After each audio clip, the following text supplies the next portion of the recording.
Hi, I'm Joe Quirk.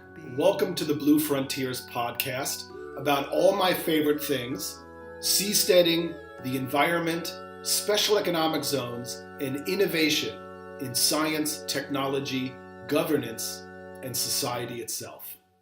Should I start recording now in case we wanna maybe put some parts? Okay, tell me how you got involved in complexity. I got involved through art, actually. So those things you see there in the background are some paintings of mine. I used to paint, and I used to paint fractals. And I was really interested in the aesthetical side of fractals, just aesthetics. And then I found out, this was many years ago, that fractals were studied by complexity. Then I made chaos. Then I changed degrees to political science because I saw the implications that it could have if we change the topology of our political systems. So I was really interested in studying topologies, and then I moved to how can this network mediated world, how can we make better decisions in this network mediated world using tools like the internet. And then I realized that although it is important that we have these systems that allow us to connect better on a non-physical manner, the territory is still very important. And that's why I went to seasteading, because I saw in seasteading the possibility of taking a step further the political things or aspects that I have learned through complexity. That's how. How about you? How about me?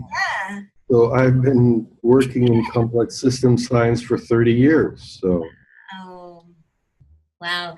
So you are the head of New England Complex Systems Institute, NECSI. You that's also wrote a very influential book on complexity called Dynamics of Complex Systems. And I want to introduce you as the person who predicted the Arab Spring even before it happened. How are you? okay. Yes. Okay. Yes?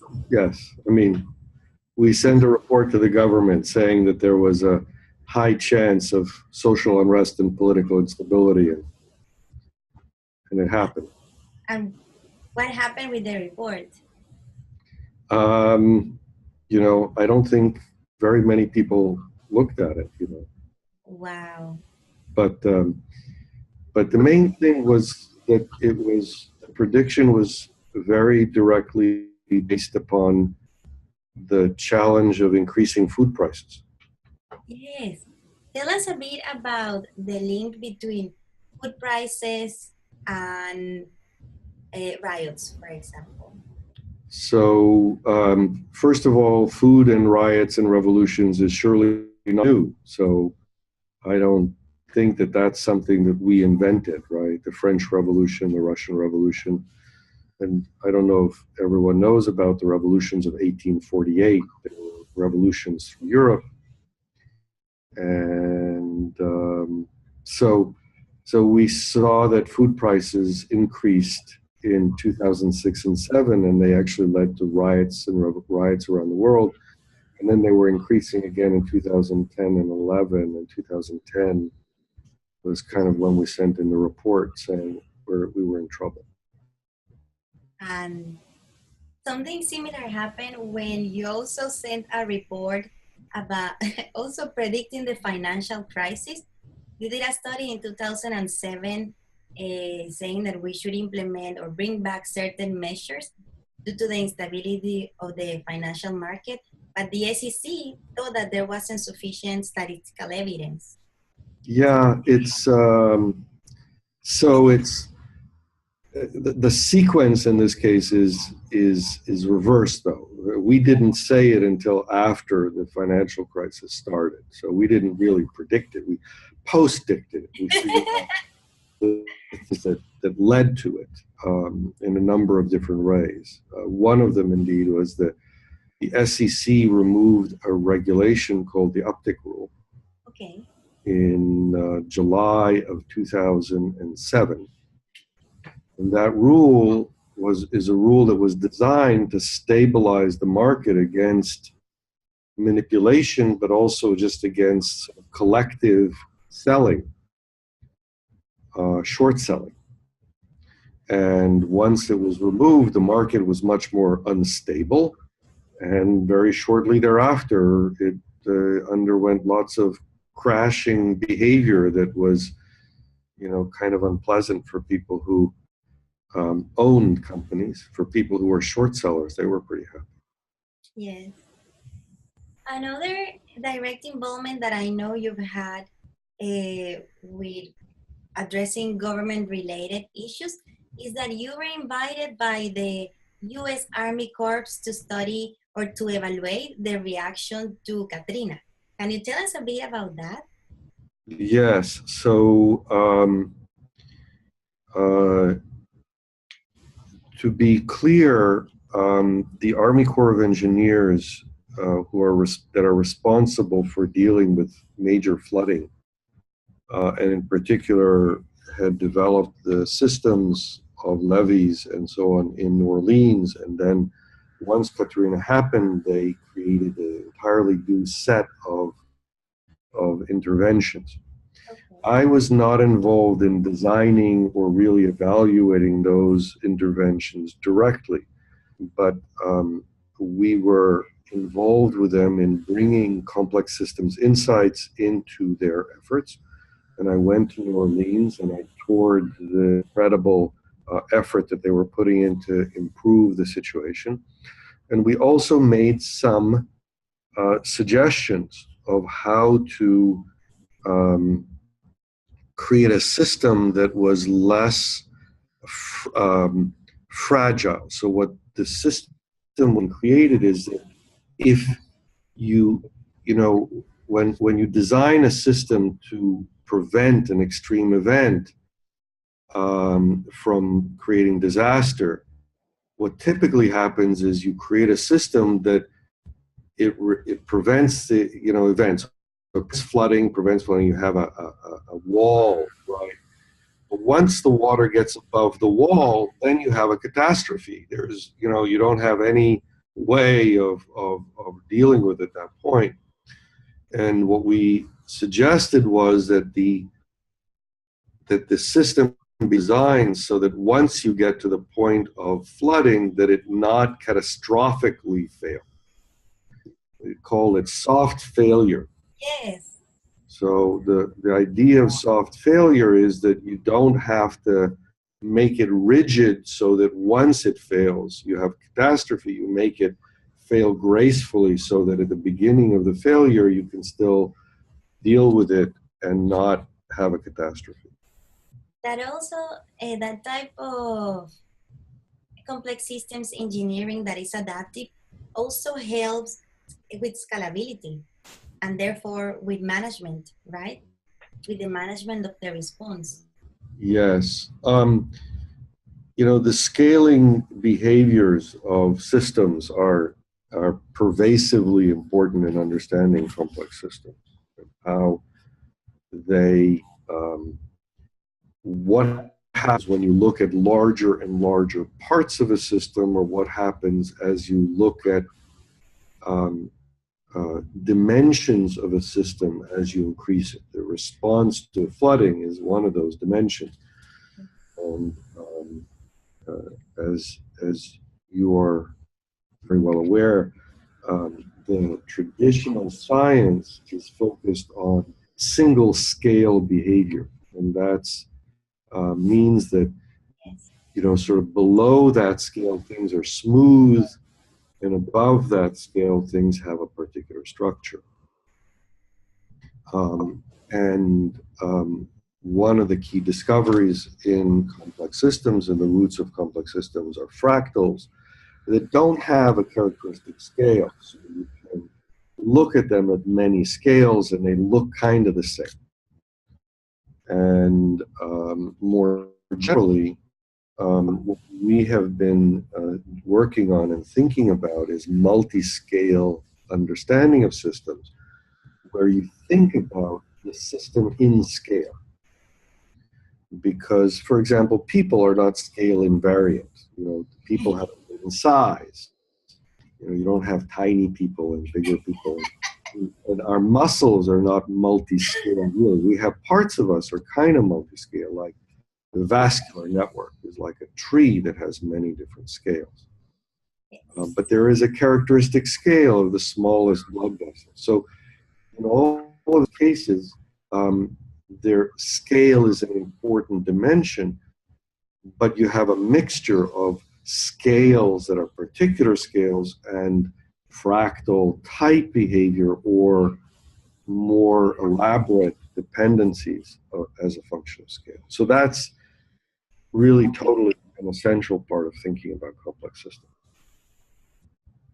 So this reminds me a lot of the subject or the main work that we do at Blue Frontiers, which is, so basically STEADING consists on increasing the capacity of human societies to adapt in the face of one very eminent and eventual, unfortunately, large-scale crisis, which is flooding sea level rise. Sea level rise, and how can we create coastal communities that are less fragile in the face of this unfortunate future. So basically in STEADING, we design systems that are modular so that we can build and build and expand in a scalable way, depending both on the environmental conditions of the specific place, but also on the political conditions. It's really interesting. So if you have these self-assembling platforms and let's say people in this cluster are not satisfied with how the governance is being provided, governance as a service, not as we know them today, then this cluster or platforms in this cluster would move to a different place. And that also creates a dynamic geography. I want to ask you, what do you think of the concept of dynamic geography and trying to improve decision making by means of floating with your own houses or platforms? So one of the questions that so having modules enables you to rearrange them and to create other structures. But modules are also having a particular scale. Yes. So one can ask whether that scale is serving the challenge of the multi-scale structures that may be needed. And the answer is, not so simple to address. But in general, systems are formed out of some form of element that is combined in different ways. But to think about the modules as homogeneous is different.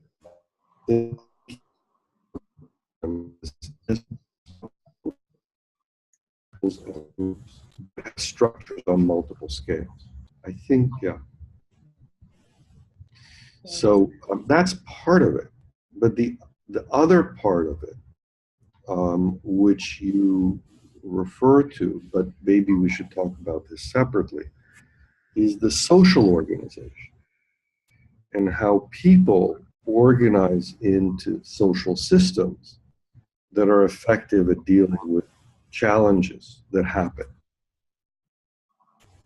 And what insights or what can complexity teach to the type of organizations that are needed to thrive in this increasingly complex world? So there are a few really key ideas. One is Ashby's law of requisite variety. Yes, yes. Which says that a system has to match the complexity of the environment in which it's in. Yes. And that can be generalized to think about a multiscale law, which basically says that at different scales, the system has to be able to respond to the challenges that it's facing. Yes. And so if you have individuals, they can respond to challenges at an individual scale if they're autonomous. But in order to respond to challenges at a large scale, people have to be organized into larger scale entities that have the ability to respond at those scales. So that's one key insight. Another key insight is that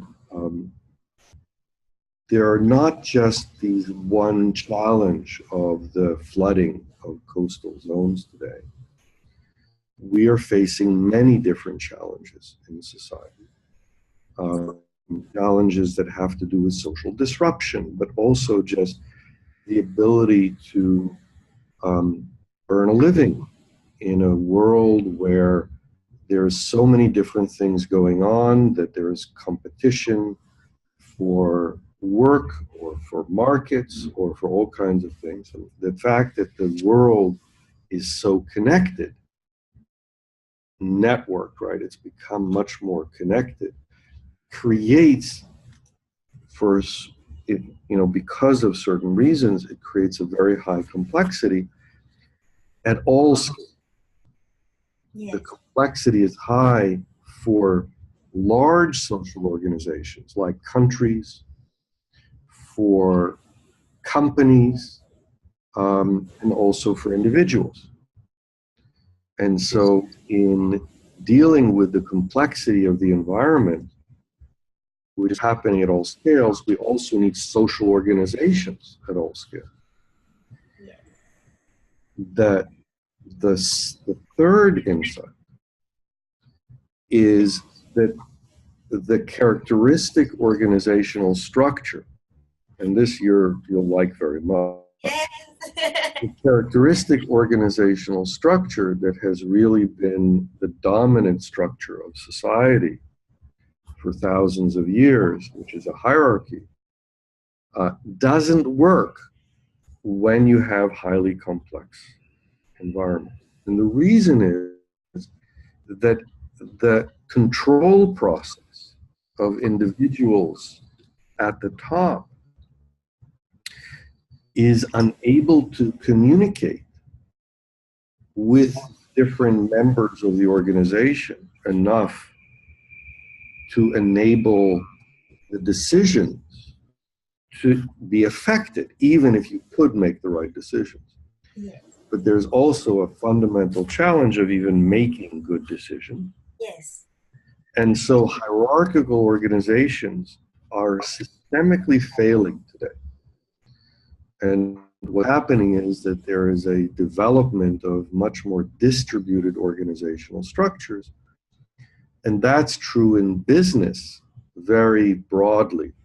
All of the organizational management change processes are really designed to distribute control. So the challenge that we face is to deal with public sector organizations. Mm-hmm. Yes. Healthcare organizations are having a tremendous problem dealing with complexity. Educational institutions, and increasingly, obviously, governance. And that means that we have to find new forms of governance that will enable us to deal with higher complexity environmental challenges.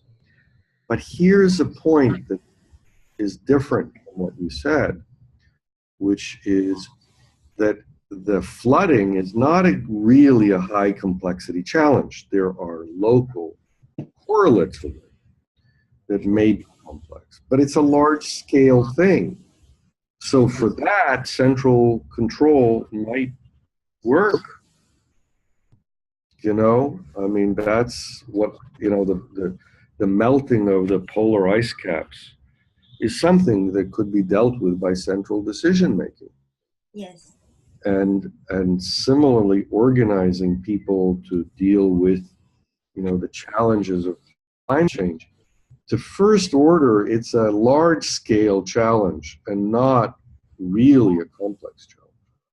So most of those kinds of issues don't compel us to think either in terms of distributed control or in terms of alternative governance structures. But that doesn't mean that we don't need them. All right, so we need them. And the next question is, what do they look like?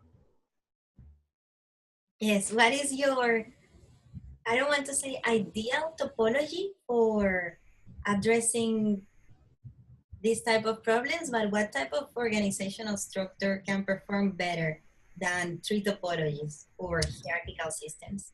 So one of the real challenges is to realize that all of the traditional ideological views of society are not very effective from this perspective. And that includes, dictatorships and communism. It includes democracy, because democracy is representative. So you put someone in charge, whether they're put there by right of king, of inheritance, or whether you put them by a committee or a small group like in communism, or whether you have a voting system like a democratic election, they all kind of put someone in charge.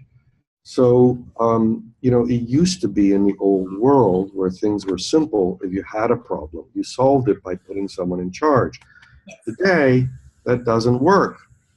On the other hand, other ideologies that focus on individual autonomy and independence are also not effective, because individuals can only deal with individual level challenges. And they also are limited in the complexity that they can bring to bear, just like hierarchical organizations, because there's only one person who's making decisions. So I don't know. I mean, some of the ideas that you're working with in your organization are of those kinds. And so the question is, what do we really need? And the answer is, we need to understand what complex organizations really look like. And one of the key things is they're not homogeneous. People are not the same in a complex social organization. They're different.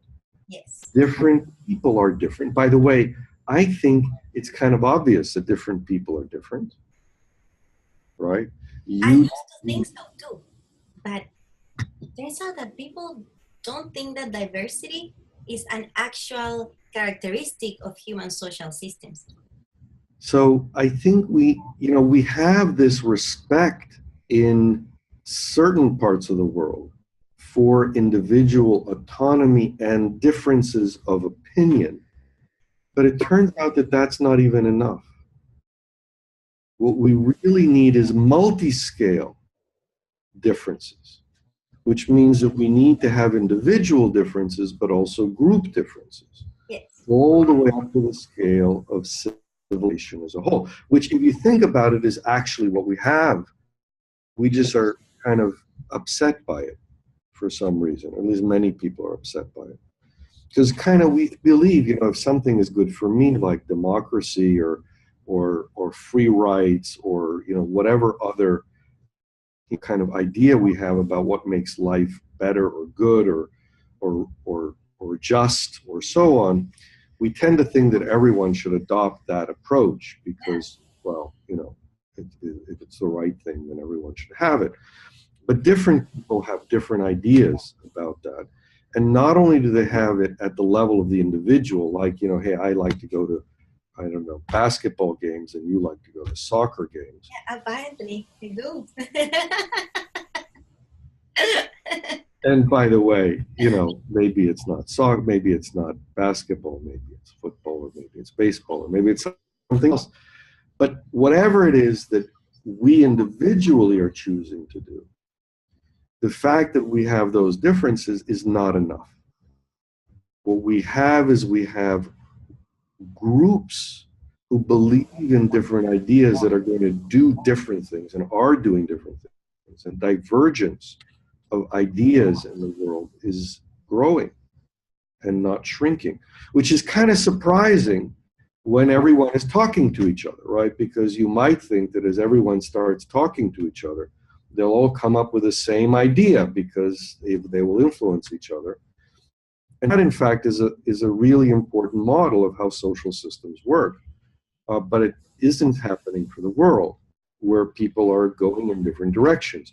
They're going in different directions religiously, value-wise, in terms of professions, and in terms of, you know, all kinds of other aspects of value and functional behaviors, which are economic or social or, you know, whatever ideas that people have. So the real challenge that we face today is to figure out how this, or maybe not to figure out because it's just happening, how this amazingly complex puzzle, you know, like a jigsaw puzzle, is coming together in order to make a picture which has over here one kind of thing going on and another kind of thing going on. And so that's one part of it. But I didn't really yet address the decision-making issue. How do we make decisions that are going to be effective? Today, there are companies that make decisions about what companies are doing. Yes. And there are countries that are responsible for making decisions about what countries do. Now, that's not entirely true. In the United States, we have federal governance. So there is the federal government, the state government, the county government, and the municipal government. And it turns out, and that makes sense, that in a multi-scale world, you need multi-scale governance. Yes. So you need to have organizational structures at different scales, not just at the individual level, because things have to be organized in larger decision-making collectives in order to be able to do things and respond to challenges at larger scales. But what's happening today, I think, and really makes sense, is that the national level of governance is going to weaken in favor of local governance and global governance. Yes. You have to have a balance, because if we went back to just local governance, then people would attack each other and sort of conquer each other, and they would take over. You know, that's the power play locally. So we need, at the very least, the global governance to protect the security of the local autonomy to make local decisions. And that's a really key challenge, because we don't yet have that global system. And there are many other things, like maybe climate change, maybe other things that are happening at a global scale, like, you know, the food prices issue that we talked about before, because food is a global thing. And the markets are a global thing. So there needs to be some decision-making at the global scale. And a fair amount of the decision-making that's now maybe at a national scale, like in places where the governance is not functional, which may include the United States, but may include other places like Syria and Libya, and you know, I mean, there are people that are trying to break up Spain and, you know, all kinds of places, and people are really worried about it. But part of the point is that the devolution of power doesn't have to be national in its arrangement, right? It doesn't have to be absolute, or it isn't appropriate that it be absolute. And you know, the US has federal government, so does Switzerland has federal governance system, and many other places could benefit from those examples. From my scientific studies, don't really know what exactly decisions should be local and what decisions should be global, but you can get a first stab at things by looking at what people care about locally that they value, you know, like, you know, municipal ordinances, and, you know, where to send their kids to school and stuff like that. and whatever public space issues have to be balanced between the local groups. So we've actually done a very direct study on ethnic violence. Yes. What we found is that there is a particular scale, a size of a community, that if you have a mixed community inside that size, people kind of get along.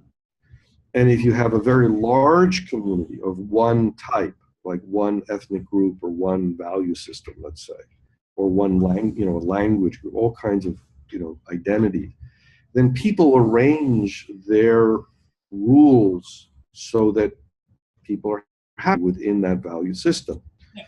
But if at exactly that size, which is about 20 kilometers, you have a patch and it's surrounded by people of other groups, then you have conflict because people try to impose their values in the public sphere and other people are interfering.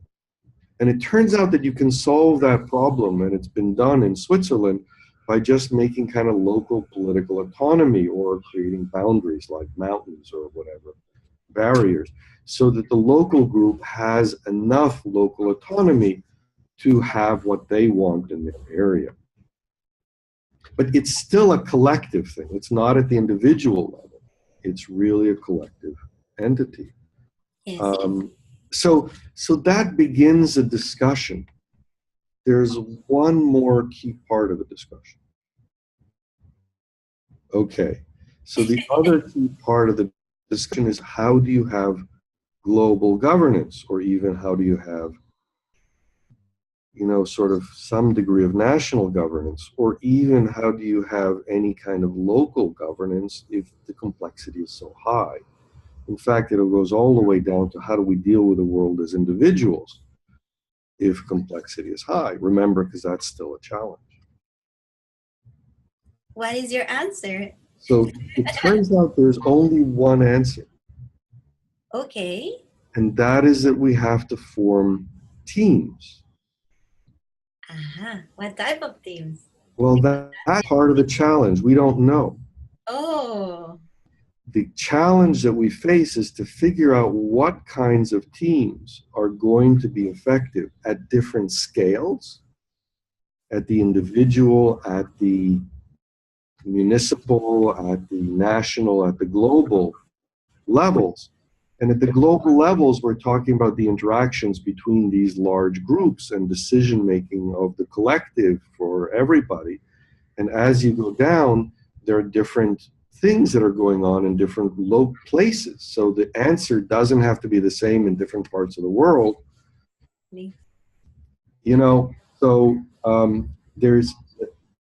That's the challenge that we face. So if you want to engage in a challenge, then, that's what we have to do. Yes. This reminds me of the extrapolation that sometimes is done in complexity from the behavior of biological systems with human social systems. And I know that not in all cases it applies directly, but what can, for example, cell biology teach to political decision making? Well, the model that captures the ideas that I've been talking about, which is it is a biological system that satisfies these constraints that we've talked about, is really the properties of a multicellular organism, or of a cell of its organelles. It's a system that has various parts that are doing different things. You can think about the biological behavior of cells as being corresponding to the value systems of people, which affect their behavior and decision-making choices. And tissues are making decisions, and all the time, about what they're doing together, and cells are doing decisions about what they're doing individually. Yes. But the cellular organization into a multicellular organism creates the opportunity for collective decision making, like in the brain, the neural system is making decisions. it's centralized in a sense because it's not everywhere in the body is not the same, and not each cell does exactly the same thing, right? Or same kind of thing even. But together, the brain with 10 to the, whatever it is, 15, 14, 16 neurons is a system that makes decisions that are more complex than any of its cells could make. And that's the kind of organization that we need today to make decisions for the human social collective. And we're kind of moving in that direction, Yes. right? By having, all kinds of collective social interactions, the transition from, social conversations and consultations and technologically assisted interactions that are enabling decision making through social media and through platforms of shared engagement and other systems. Those are sort of pointing in a direction of what society presumably will adopt. But that's not the whole story, because people have to learn how to interact with each other I agree. in difference. Because of differences, we have to learn, because when two people don't know the same thing and are responsible for different aspects of decision-making action, you have to really learn how to work together in a different way. Exactly. And go ahead, you say it. No, you. I was just gonna say that this is connected to what you've written of how communication and seeking interdependence is in groups makes the final decision making more robust than if you're going to, for example, if you consult different individuals within a team for different things. Communication is really important. So working together synergistically in that way is a transformation that we're only beginning to explore. And that's the social transformation that seems to be happening. And how we get there is not entirely clear, but that's kind of where we need to go in some sense is clear. So we kind of all have to get together and stop fighting each other and start, figuring out how to work together, and not because we agree with each other. And even not because we agree with each other about really basic things, because that's clear in what's happening in the world today. So there may be very basic things that we don't agree about, but it turns out that those differences will end up being really important for our ability to work together. Yes. So, and the fact that it's happening at all scales means that it's something that we really need to learn how to do well. That is very, very true. Do you vote in presidential elections? That's a really interesting question. So I don't know that it matters that whether I vote or not. It turns out that there are very interesting reasons that everyone should vote in an election, because otherwise there's extremes that dominate. And we have another paper about that, about the effect of social fragmentation on democratic representation and extremes. That's kind of part of what's happening today. So one could argue that it's important to, and then one could say, well, if democracy is failing, then maybe we don't need to be involved. But it's not clear how we solve the problem.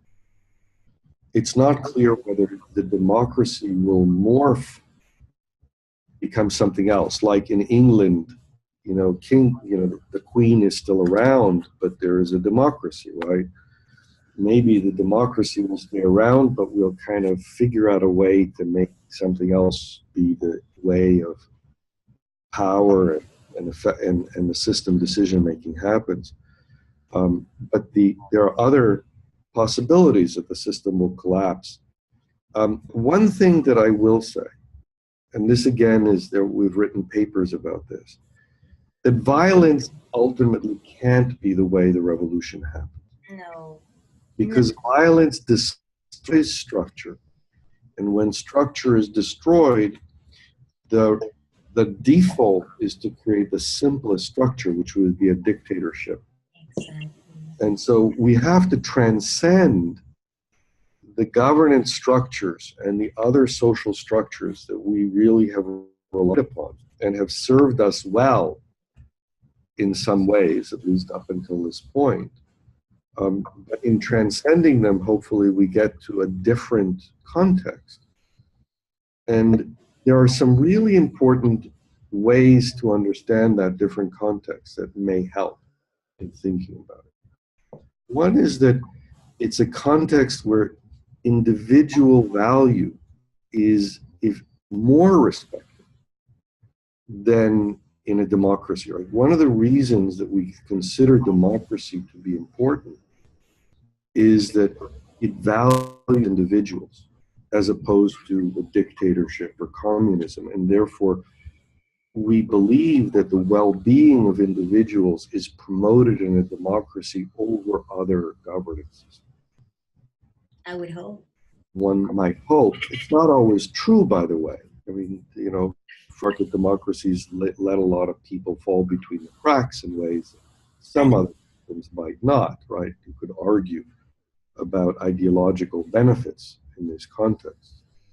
But the point of a complex collective is that it relies upon the individual in order for its health and well-being to be in existence. Now that's a complex statement in itself, right? But in doing so, it has to support the individual's health and well-being.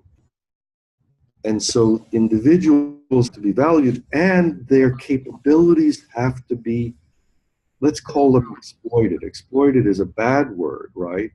But the positive side of it is that individuals in doing what they do well and can contribute to society can be fulfilled, right? The relationship between their capabilities and what they are doing should be proximate. Yes. So the fact that individuals are different from each other or have different values, that has to fit with what they're doing. Because the collective benefits by having the individuals do the things that they do well in the context of the collective. So the hope is, and this is part of the picture, that in going through this transition, we learn how to interact with each other positively, supporting each other, creating environments in which we all flourish and are able to realize the potential of our contributions. And that sounds very nice, and I really hope, and I mean, there is a level at which this is a scientific statement. I think we can guide our efforts based upon that understanding, and that may help us achieve it with less suffering and difficulties along the way. Yes, I completely agree. I hope so too. In the meantime, we have a lot of difficulties to overcome. Yes, but one thing that complexity teaches us is that, well, complex systems are history dependent. So I hope that if time zero is right now, we cannot go back to a previous state of to where we are right now. What role, for example, do you see that AI plays in the future of governance? So I actually think, and there's work that we can talk about, that the AI and artificial and human intelligence are really good at different things. Yes. And so we will better identify which things should be done by algorithms and which things should be done by people. But the key thing also is to realize that when people talk about comparing an artificial intelligence with a human beings are now becoming this global collective. And in doing so, we will together become much, much more capable. And AI will really become an integral part of the infrastructure. Yes.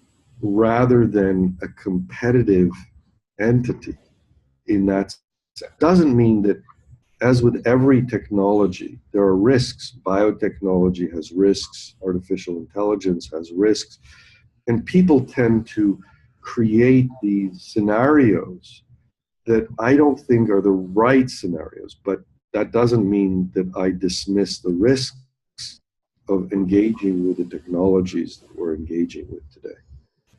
They come from a lot of anthropomorphization, no? Correct.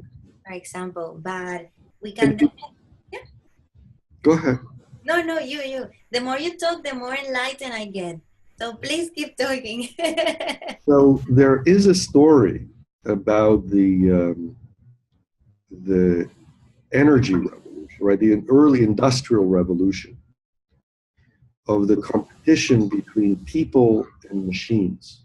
Oh.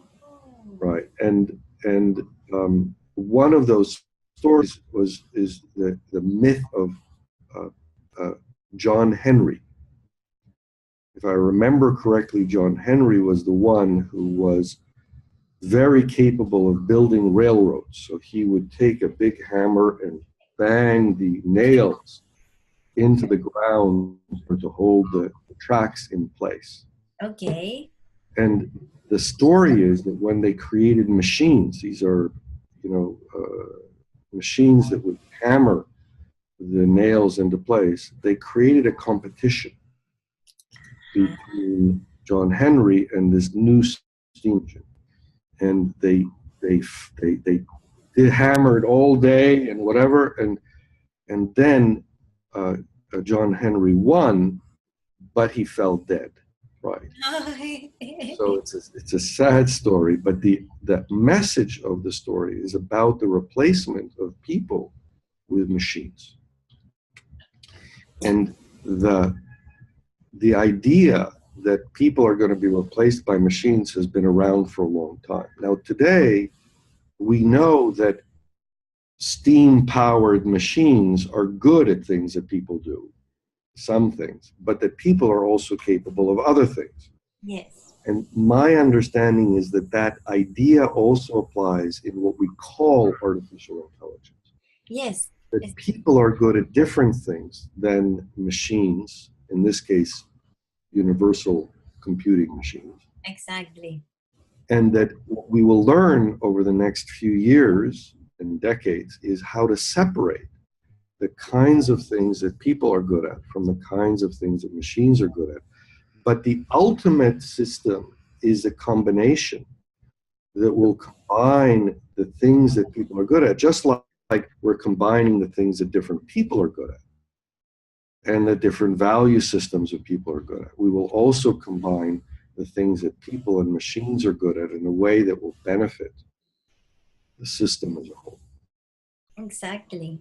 We tend to see, same with the environment, we tend to see as isolated from us humans, but when it comes to technologies, we live in a social technical world. We create our technologies, it influences us, then we create new technologies based on that. There's feedback loops. Sure. Positive ones. So we should, whenever we come with catastrophizing theories about the future, we should always remember that it's us. That's also why the programmer is really important. But that's another discussion. How about in terms of cyber security, for example? Now that we are talking about time? Well, the short answer is that cybersecurity is a domain that we haven't dealt with very effectively. Mhm. We've kind of created a system where security is mostly impossible. And so the underlying structure of the system is really something that has to be changed. We have a paper on that people can look up. What is your view on technologies like the blockchain?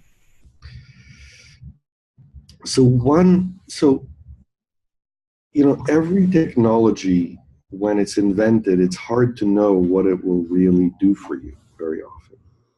And I think that there is, a mixture. I mean, there are people who are skeptical and people who are enthusiastic, but I think that there are certain things that one should frame to help one in understanding what's happening with it. And people are enthusiastic about blockchain in some sense because of a complex systems idea that it's a distributed way to do something. Yes. The funny thing is that it's a very rigid distributed system, right? It's not really an adaptive distributed system. And it's not really adaptive in many ways at all. And the funny thing is that things like the amount of currency and so on have to be adaptive. And therefore, a rigid system may not be effective in this context. Now, so my impression is that people are thinking about it kind of in the wrong way for many purposes. That doesn't mean that it won't be useful. It may turn out to be extremely useful. But my guess is that it'll be useful for things that people are maybe not pursuing today, and maybe not useful for the things that they are pursuing today. So we'll see what develops. Yeah, I was looking today at how many nodes hold more than 50, hold at least or more, I don't recall well, 51% of each one of the main cryptocurrencies, and the number of nodes is still very, very, very, very, very small. Sure. Yeah, so I agree. Hi, Yaneer. Thank you. I think our time has finished, but you can judge by how the sun is on my face that throughout this conversation, thanks to you being here, our amazing guest, I just became more enlightened, and I'm sure our listeners too, even if they are just listening to us instead of watching us. But thank you very, very, very much for your answers. It's been a pleasure to talk with you. No, it's been more the pleasure mine. I really appreciate it. Thank you. Thanks for joining us on the Blue Frontiers podcast. To learn more about our work and find out how you can support the project, visit blue-frontiers.com or visit our social channels. You can like us on Facebook, follow us on Twitter at Blue Frontiers, or shoot us a note via our website. If you learned something and enjoyed the show, tell a friend or leave us a positive review on iTunes or wherever you're listening. Don't forget to subscribe to our show and remember to join us for the next episode. See you next time.